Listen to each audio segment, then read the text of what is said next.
Ele matou o Robin, paralisou a Bárbara Gordon, assassinou o Jason Todd com uma barra de ferro, transformou Harvey Dent em duas caras. E mesmo assim, você adora ver quando ele aparece em cena? Bem-vindo ao paradoxo mais perturbador da cultura pop. Por que o palhaço do crime nos fascina tanto? Fala galera, hoje nós vamos mergulhar na psicologia mais sombria dos quadrinhos. Porque o Coringa, um dos vilões mais cruéis já criados, é também um dos personagens mais amados. E mais importante, o que isso diz sobre você, sobre mim, sobre todos nós? Esse vídeo pode até fazer você repensar algumas coisas, mas eu prometo, vai valer cada segundo. Vamos lá!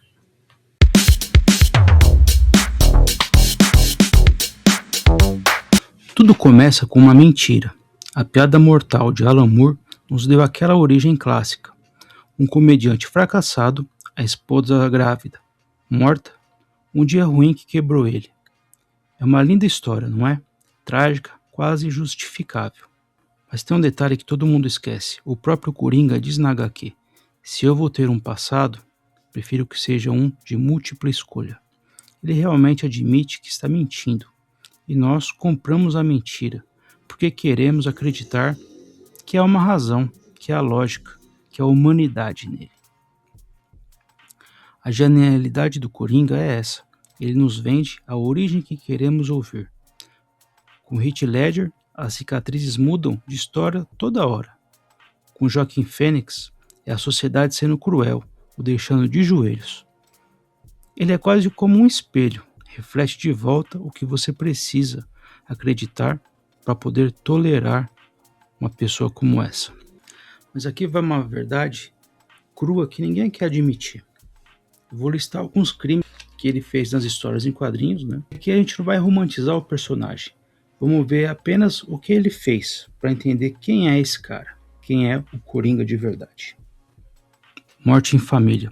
O Coringa espancou sem dó o Jason Todd, um garoto de apenas 15 anos com uma barra de ferro por 10 minutos seguidos.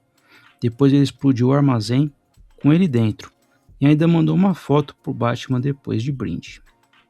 A piada mortal. O Coringa atirou na coluna da Bárbara Gordon, que na época era a Batgirl, deixando ela paraplégica. Como se isso não bastasse, ele ainda tirou fotos dela nua e ensanguentada para torturar psicologicamente o pai dela, o comissário Gordon. O Imperador Coringa. Quando ele ganhou poderes cósmicos, ele torturou o Batman até a morte, todos os dias. Ressuscitava ele e torturava de novo. E de novo. E de novo. Eterno de dor, sofrimento e morte. A HQ Coringa, de 2008, do Brian Azzarello e do Lee Bermejo. Uma das cenas mais violentas dessa história é quando a Arlequina seduz um dos chefões do crime que havia usurpado o lugar do Coringa, enquanto ele estava fora. E logo em seguida, o mesmo chefão do crime aparece esfolado em carne viva, do pescoço para baixo. E o Coringa e seu parceiro ainda aparecem rindo de trás das cortinas do palco, onde toda a multidão vê o que o Coringa é capaz de fazer. Não tem piada aqui, não tem charme, é só crueldade, pura e simples. Mas e aí? Por que quando a gente vê o Heath Ledger lambendo os lábios, o Joaquin Phoenix dançando na escadaria do filme, né? Nosso cérebro ele não pensa nesses horrores. A ciência ela dá uma resposta para isso. Existe um fenômeno psicológico chamado efeito halo, ou auréola. É um viés cognitivo, onde basicamente, quando alguém tem uma característica positiva muito forte, nosso cérebro automaticamente assume que outras características também são positivas nessa pessoa. Se a pessoa é bonita, ela deve ser inteligente, a gente pensa. Se ela é carismática, né, ela deve ser confiável. O Coringa usa uma versão disso, só que reversa, como uma arma mortal.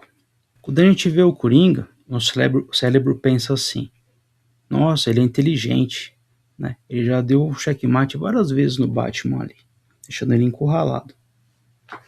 Ele é carismático. aquele sorriso, aquelas piadas, aquele tom sem vergonha. Ele é confiante, ele nunca duvida, ele nunca hesita. Ele sempre termina um plano, mesmo que ele não dê certo. Estranhamente, ele parece ser honesto. Mesmo quando ele diz que ele não é honesto, a gente acredita nele. Porque ele realmente é bem maluco. O nosso cérebro faz um curto-circuito nisso. E pensa, cara, esse personagem ele é realmente foda. Ele não vai mentir pra mim. Porque ele teria motivos pra mentir. Ele é confiante pra caramba. E a gente acaba esquecendo que em 5 minutos atrás, ele acabou esfaqueando um enfermeiro, amacetou a cabeça de alguém, explodiu até um hospital inteiro. Alguns homens só querem ver o circo pegar fogo. Esse é o Coringa de verdade. Por falar na cena do hospital, no filme O Cavaleiro das Trevas, o Coringa ele explode um hospital inteiro. E essa cena mostra centenas de mortos ali, mas ao mesmo tempo é algo divertido, é algo cômico. Quando ele tenta explodir o hospital, ele acaba tendo um problema com o detonador que não funciona. Isso acaba sendo uma cena meio que engraçada até. Quando a gente está vendo o filme, a gente não pensa nas pessoas que morreram no hospital e nem na destruição que ele causou, mas só na parte engraçada dele meio desajeitado ali. Que a gente está normalizando um monstro. O que ele faz é um ato de pura maldade, pura crueldade. Só que a gente acaba deixando isso de lado. Nosso cérebro tende a perceber que uma pessoa até que engraçada, meio desajeitada, seria incapaz de cometer algo que ele acabou de cometer. A gente é enganado o tempo todo. Mas tem algo mais sombrio rolando, algo que explica os milhões de fãs do Coringa que não são psicopatas. Cada versão do Coringa vem de uma fantasia diferente de rebeldia. Heath Ledger, a fantasia do caos. A gente pensa assim quando vê ele em cena. E se eu simplesmente não seguisse as regras? Quantas vezes você já quis mandar tudo pro inferno no trabalho, na escola, na sua vida pessoal? O Coringa, ele faz isso. Ele é livre, de um jeito que nós nunca seremos. Já com Joaquim Fênix, né? A fantasia da vingança social. E se eu pudesse fazer a sociedade pagar por me ignorar? Todo mundo já se sentiu invisível uma vez na vida. Humilhado, pequeno, destruído. Todo mundo vê um pouco de si naquele cara, no Arthur Fleck, o Coringa. Já a gente tem o Batman da série animada, dos anos 90. Aqui a fantasia de inteligência é absoluta. Ele sempre está 10 passos à frente, em um mundo onde nós nos sentimos impotentes. Nesse mundo, o Coringa ele nunca é impotente. Ele sempre tem alguma tiradinha engraçada, sempre tem algo escondido na manga. Seja uma arma que só faz bang, ou uma bomba debaixo da cadeira. E é aqui que tudo fica mais perigoso, porque essas fantasias são normais, são coisas humanas. Todos nós sentimos raiva, impotência, desejo de rebeldia. O Coringa pega esses sentimentos válidos e oferece uma solução mais tóxica possível. Pegue tudo isso e destrua. Jogue tudo pro alto. É isso que ele fala pra gente, de forma instintiva. Não é na nossa cara. É algo que está por trás do personagem. Quando você compra um pôster, quando você cita uma das frases mais icônicas dele, né? Por que você está tão sério? Quando você defende ele em alguma discussão online, né? Querendo saber qual que é o melhor Coringa já feito, uma partezinha sua está dizendo, talvez esse cara tenha um ponto, talvez ele tenha razão em alguma coisa. Você fica com a dúvida. E essa é a arma que o Coringa usa para te pegar pelo calcanhar. Mas a verdadeira razão pela qual a gente ama tanto o Coringa, né, é uma coisa mais profunda, é mais perturbadora ainda. Essa coisa é o que os psicólogos costumam chamar de sombra projetada. Carl Jung, ele poderia dizer que o Coringa representa tudo o que nós reprimimos em nós mesmos. A raiva que a gente engole, o caos que a gente controla, a violência que a gente fantasia, mas nunca a gente consegue executar de fato. Na verdade, a gente tem, pessoalmente, um filtro que bloqueia algumas coisas, porque a gente nem pode fazer tudo, né, que a gente pensa fazer. Você talvez tenha que engolir alguns sapos na sua vida para não dizer na cara o que você queria dizer para alguma pessoa chata. Isso é um filtro social que a gente tem. Só que o Coringa ele não tem isso. O Coringa ele não tem filtro nenhum. Ele não tem superego, ele não sente culpa, não sente remorso.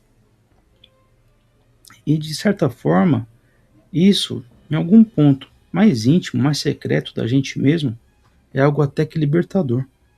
A gente gosta de assistir o Coringa fazendo essas coisas que a gente não pode fazer na vida real.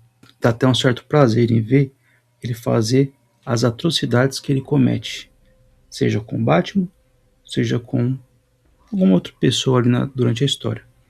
E aqui vai o plot twist: o Coringa precisa desesperadamente que você o ame, que você dê atenção a ele. Em O Batman, o Cavaleiro das Trevas, tem uma frase que quase passa desapercebida durante o filme. É durante a cena do interrogatório. O Batman diz: Então por que quer me matar? No, you complete me. Você me completa. Eu não quero matar você, eu não quero que você me destrua. Você me completa. Isso não é um romance barato. Na verdade, parece mais com uma certa dependência patológica. O Coringa ele não quer definitivamente matar o Batman. Ele já teve 1000 chances de fazer isso. Ele quer, na verdade, a atenção, o reconhecimento. Ele quer ser apenas visto, ser lembrado, ser alguém importante para o Batman e para a gente que vê ele. Todo o crime dele é um grito mais ou menos assim: ei, eu tô aqui, me olha, me entende, eu existo. E sabe de quem mais ele quer isso? De você, de mim, do espectador. O Coringa, na verdade, ele tá a todo momento representando um papel. Ele é ali o ator, o palhaço, o bobo. Ele é a pessoa que está manipulando totalmente o sistema. Ele está representando. Ali, ele não é uma pessoa, ele é uma ideia. Assim como o Batman. O Batman é uma ideia de altruísmo, né? E o Coringa é uma ideia de sadismo, de sair fora dos limites e poder fazer o que você quiser. Cada cosplay que a gente vê do Coringa ali, cada revista que a gente compra, cada filme que a gente vai ver no cinema sobre o Coringa, mostra na verdade que o vilão ali está vencendo, né? Ele mostra que o verdadeiro medo do Coringa não é morrer, não é ser preso, né? Na verdade ser esquecido, é se tornar irrelevante. Então, quando a gente vê alguém fazendo alguma menção a esse personagem, que é o vilão, a gente na verdade tá dando atenção para ele. Em vez da gente se espelhar no Batman, que é um herói, né? A gente tá se espelhando no Coringa. Isso mostra, na verdade, como a nossa sociedade está se tornando doente. A gente dá atenção para quem claramente é um vilão e ainda aceita que é algo bom. Talvez seja algo que faça parte da gente. Já parou para pensar nisso? E eu que pensei que minhas piadas eram ruins. Parou para pensar que nos últimos tempos o Coringa está ganhando uma relevância maior, cada vez maior até mesmo que o Batman. Se o Coringa ali é o ator, é o palhaço, a gente é a plateia, que bate palma cada vez que ele mata alguém, que ele faz alguma maldade, que ele faz alguma crueldade. Isso diz mais sobre nós do que sobre o Coringa. Mas aqui tem uma reviravolta final, uma que mostra a genialidade da DC Comics, dos roteiristas, né? Todo mundo que cria essas histórias do Coringa. O Batman e o Coringa, eles são os dois lados de uma mesma moeda, né? Todo mundo sabe disso. A gente, na verdade, é um terceiro lado. Algo que está fora, só observando. O Batman representa o que a gente aspira a ser. O cara disciplinado, justo, controlado. O Coringa representa o que nós tememos ser. caóticos, cruéis, sem limites. E nós estamos no meio disso tudo, observando, julgando e escolhendo. Cada vez que você escolhe curtir o personagem, curtir o Coringa, né, você está dizendo para si mesmo, né, o caos é mais interessante do que a ordem. Num nível subconsciente, isso molda quem você se torna. Eu não estou dizendo que você vai se tornar um assassino por gostar do Coringa, né? Na verdade, isso é muito óbvio. É claro que você não vai se tornar um bandido por causa disso. Mas pensa assim: e se os seus heróis são sempre anti-heróis? E se suas referências são sempre os rebeldes autodestrutivos? Se você acabar romantizando consistentemente o caos que está à nossa volta o tempo todo. Por que está tão sério? Como isso afeta as suas escolhas reais? Como isso afeta os seus relacionamentos? Como isso afeta a sua visão de mundo? O Coringa, ele é um cara perigoso, não pelo que ele faz nos quadrinhos ou nos filmes, mas porque ele normaliza algo na nossa cabeça. Normaliza o caos. Por que nós odiamos tanto amar o Coringa? Porque ele expõe uma verdade desconfortável. Ele é uma parte de nós que quer o caos o tempo todo, quer a rebeldia, quer a liberdade sem consequências nenhuma. Ele vende essa fantasia melhor do que qualquer outro personagem, mas aqui está a real da história. Amar um personagem não significa concordar com ele. Você pode achar o Coringa fascinante, bem escrito, ter atores geniais interpretando o personagem e ainda reconhecer que ele representa tudo de pior em nós. A arte imita a vida, e o Coringa é o melhor espelho já criado por esses nossos demônios internos. A pergunta não é porque a gente ama o Coringa. Na verdade, a pergunta certa é: depois de saber quem é esse cara, você ainda vai continuar amando ou odiando ele? Será que no fundo você torce para ele? Será que na verdade você um dia gostaria de ver ele matando o Batman de verdade? Esses são os questionamentos que a gente tem internamente quando está vendo os filmes. Ou lendo um quadrinho, a gente torce até certo ponto pelo vilão. Isso é o que faz esses personagens ser tão cativantes, né? A gente torce pro Batman vencer, ou às vezes a gente torce pro Coringa dar uma volta nele. São dois dos personagens mais interessantes e mais cativantes que tem na cultura pop. Batman e o Coringa. Vamos botar um sorriso nessa cara. Deixa aqui nos comentários, você concorda, você discorda, o que você acha do que a gente falou aqui nesse vídeo, né? Qual é a versão do Coringa que você mais gosta? É a do Heath Ledger? É a do desenho animado? É a dos quadrinhos? Se inscreve no canal, deixa o seu like, ativa o sininho e me acompanha aqui para saber mais sobre esses personagens que a gente tanto gosta. Falou!